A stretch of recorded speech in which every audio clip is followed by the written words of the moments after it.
Working with youth, it's a very empowering thing. You're not teaching them. You're merely sharing a part of your life experience with them. The Youth Access Program is taking school kids that are showing an interest in conservation education, but normally are coming from previously disadvantaged families. And we give them a training program here at the college to really expose them to the conservation industry. It's a course that you do 3 things at the same time, which is field ranger, environmental education, and leadership skills. So they just give you a little thing so that if you want to further your studies, at least you know what to expect.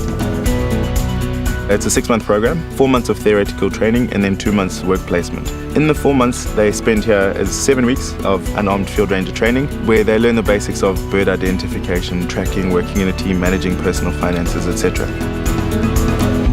The environmental leadership module. It's not always the aggressive stuff that's going to solve the problems that we have. It's more education, working with the youth, getting people passionate and motivated from a young age and trying to get them to see themselves differently, think about themselves differently and their connection to the world around them and how things actually do affect us from a very young age.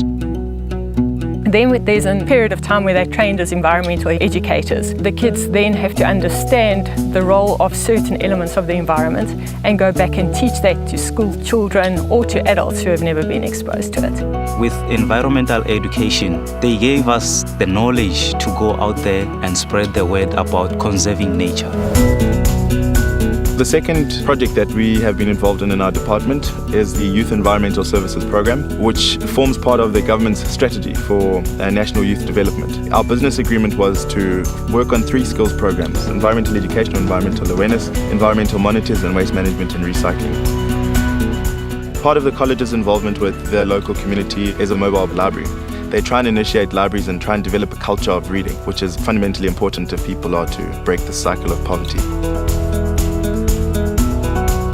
Without these qualifications, I don't think I will be able to apply for any environmental job. But then now that I have it, it has made a big difference. I don't think it would have been possible for me without the Wildlife College. For me to be here, it's an honor.